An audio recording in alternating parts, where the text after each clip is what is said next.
What's up, everyone? Back for another beer review, and today is Wednesday, which of course means it's time for another Western New York Wednesday here on the channel. And the beer I'm reviewing today comes from the Stoneyard Brewing Company, and they're out of Brockport, New York, and this is their Abbott's Chocolate Almond Custard Stout. So this is an American stout that is brewed with a proprietary ingredient blend from Abbott's frozen custard in Rochester, New York. The same one they use in their chocolate almond custard. Comes in at 6.5% alcohol by volume. No IBUs listed in the time of review. I don't know exactly how old this can is, but this is from their first batch, which I'm pretty sure they released in the middle of May. So this is probably around 3 months old at the time of review. So this beer is very popular in Rochester. So Abbott's Frozen Custard is like the local chain of frozen custard stands in Rochester that people love. And their chocolate almond custard is like a fan favorite. So Stoneyard decided to brew a stout with the proprietary ingredient blend used in the chocolate almond custard. And yeah, people went nuts. So to make a long review even longer, let me just tell you a little bit of story time going on here. So when they first released this beer back in May, I actually was in Rochester on the Friday they were releasing this beer, but I didn't show up until later in the day. I had no idea this beer was being released. And I usually go to a couple different bottle shops in Rochester. I go to AJ's Beer Warehouse and the One Stop Brew Shop, which I'm pretty sure I mentioned both. Well, I know I've mentioned One Stop Brew Shop in prior reviews, but also AJ's Beer Warehouse. If you're ever in Rochester, both of those locations are fantastic. And I also went to a Wegmans, and all three places I went to already had a shipment of this show up that Friday that I was there and sold out within a matter of like an hour or two. So I didn't get a chance to grab this. So when I went to hang out at the 2019 East Coast Beer Tuber Palooza over at Matt at Massive Beer Reviews place, I stopped in Binghamton, New York at Sam the Beer Man, and he still had a 4-pack of this on the shelves, which was pretty funny to me because the day I grabbed this was the same day they were releasing the second batch in Rochester. So I'm like 98% sure this is the first batch because the second batch was released on the same day. Sam the Beer Man already had it, but he only had 4 cans, so it wasn't. I don't think it was this is the second batch. Pretty sure this is the first batch. And so I grabbed a 4-pack of it. I gave one to Average Pops. I took one myself, and I brought 2 to the Beer Tuber Palooza. And I don't know if any of those guys grabbed it. I don't know if anyone took it home. So anyway, yeah, I don't know. A lot of people enjoy this one. I've heard some people say the second batch is a little bit better than the first, which would make sense. They're kind of probably dialing it in. But this is the first batch, and yeah, I like chocolate. I like almond. I've never had the chocolate almond custard from Abbott's. Here in the Buffalo, New York, we have Anderson's frozen custard, which is similar. But I've never been to Abbott's. I need to go sometime. Anyway. Just let's pour this. Spend like 45 minutes. I don't even have this in the glass yet because that's how we roll here. Using the Swift Water Tiku because they're from Rochester. Brockport's not far, so not hashtag proper glassware, but whatever.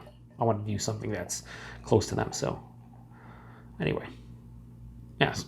So put this over here. I really like the label. For some reason, I like it. I like the Abbott's logo on there and everything. So yeah, that pours out a really deep dark brown color. It's going to look pitch black on camera, but yeah. In person, definitely deep brown color. About a 2-finger of a really creamy, slightly soap sudsy looking, pretty much mocha colored head. Looks pretty nice. Let's get a nose. Wow, that smells awesome. Wow. That smells awesome. Tons of almond in here. Absolutely an amazing amount of almond in here, like super nutty, like almost peanut butter-esque in terms of like how nutty this beer is. Because I don't feel like almonds are like super, I don't know, like the aroma to them. They're not pungent, but this smells like a peanut butter stout kind of. Yeah, I would guess peanut butter stout if it was doing black. Super rich, dark chocolate in here. Almost borderline milk chocolate because it is a sweeter chocolate. Little bit of roasty component to this one as well. It smells like it, honestly. So if I was doing this blind, and I always keep it 100 with you guys, but like if I was doing this blind, I didn't know this is a whodunit beer review, and I had no idea. I would tell you right now, this smells like a peanut butter stout. That's what it smells like.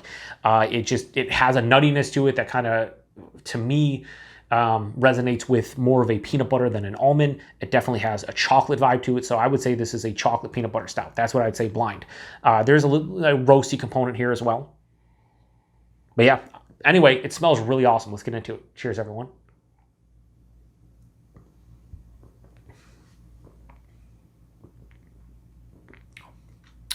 It's fucking nice. That's nice.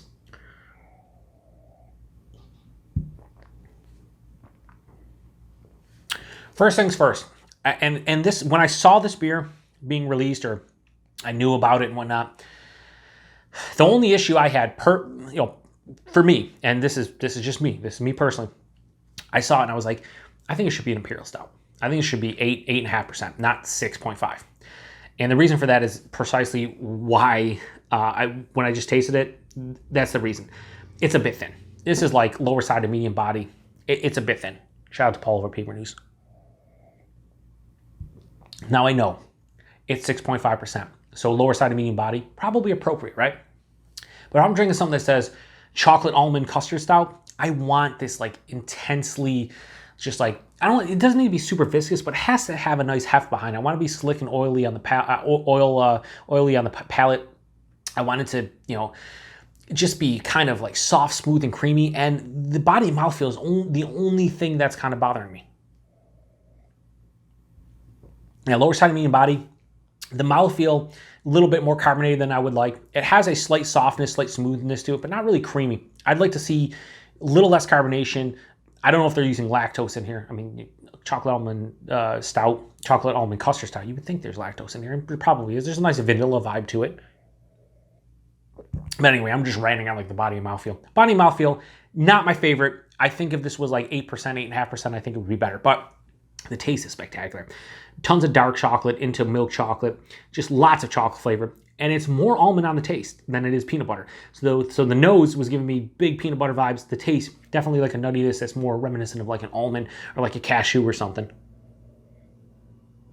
A little bit of roastiness, a little bit of like a coffee roast as well. It finishes slightly dry. There's a residual sweetness. The train, second one I've done today, a review that the train, he's just going nuts, whatever. Settle down, buddy. So yeah, the taste is absolutely great. It's not overly sweet. I thought this would be a little bit too sweet. There's enough dryness there to kind of cut that sweetness. I wouldn't want to drink probably more than a couple cans of this, just because, it's kind of like a novelty beer and kind of just like a beer that I would want like with dessert or something, or like a nightcap, but it's nice. Yeah, this is really good. They also have a spiel here on the back that I didn't read. It says there are a few things that are Rochester to the core, like Abbott's frozen custard. When Joe and Jay were enjoying beers at a backyard soiree, they knew a collaboration was in their future. The stout was born from that day, a smooth chocolatey treat brewed with the same rich chocolate base used by Abbott. Sit back, open a can, and enjoy a true Rochester original. Cheers. Stoneyard Brewing Company. Keep cool, drink fresh. So, yeah, I mean, I think they did a pretty good job with this beer. The only issue I have with it, and again, this is a personal issue, maybe a lot of people out there enjoy it, I would like to see this 8 to 8.5%. I'd like to see the body and the mouthfeel kicked up a notch, but I do like the flavors here. I think the flavors are proper. I can see when they say chocolate almond custard stout, yeah, I get pretty much all the flavors in here. That is not a train. That is somebody going crazy. So, the Abbott's Chocolate Almond Custard Stout from Stoneyard. This is a tough one to rate. I think flavor-wise, by itself, is like a 4.5. Yeah, I really like the flavor, but the body and mouthfeel are such a. For me personally, I'd like to see it be better from that standpoint. So, you know what? I'm going to give this beer from Stoneyard a low 4.25 out of 5. I'm going to go 4.15 out of 5. I think that's a fair score. I think it's a damn good beer. I would like to try the second batch. Maybe, and I'd imagine they're going to make a tons of different batches of this. I'm sure it's going to, I don't know if it'll ever be a staple, but I'm sure it'll be a rotating offering because the feedback on this has been pretty high. So I'd like to try the second batch, or if they make a third batch, grab the third batch, because I think maybe they dialed it in, maybe the body mouthfeel were a little bit better. But for the first time making this beer, and this being from the first batch, a 4.15 out of 5 for Abbott's frozen custard, or Abbott's, there's so many words, Abbott's chocolate almond custard stout, a 4.15 out of 5 I think is fair. Value and availability, I paid, I want to say $5 for this can in Binghamton. I don't know what 4-packs were in Rochester. I would imagine probably like $16 a 4-pack at the max, maybe like 12 to $16. $4 or less a can of this would be pretty good value. I think the $5 I paid, or like around $5, a bit expensive, but again, that, Binghamton's what, 2-3 hours away from Rochester, so it's not like down the street. So yeah, I think if you can get this $4 or under a can, good value, availability. Basically, Rochester basically the Western New York area. It did come into Buffalo in a couple spots, pretty much sold out pretty quickly as well. Obviously, this made it to Binghamton, so wherever, I guess, Stoneyard gets distribution, you probably see this one in New York. I'm glad I got a chance to try it and grab it, even though this can is 3 months old. It's held up pretty well, I think. So, yeah, anyway, Abbott's Chocolate Almond Custard Stout from Stoneyard. 4.15 out of 5. Appreciate everybody stopping by for another Western New York Wednesday. This was a double dip earlier today. You saw the Blood Orange Hefeweizen from Ellicottville, and we'll have one more double dip next week, and then it'll be back to one. That's two. One Western New York Wednesday each week going forward, starting in September. So if you've had this one before, let me know what you think about it. I apologize for the longer review, but kind of wanted to go in the background of this one and why it's so popular and whatnot. And again, if you've had this one before, let me know what you think about it. If you've had either batch 1 or 2 or both, let me know, because I'd be curious to know if batch 2 was significantly better than this or worse or whatever the case may be. I'd like to hear the comparison. Anyway, thank you for stopping by. Oh yeah, 6.5%. Nah, it drinks like 6% beer. It's fine. Appreciate everybody stopping by. Till the next one. Cheers.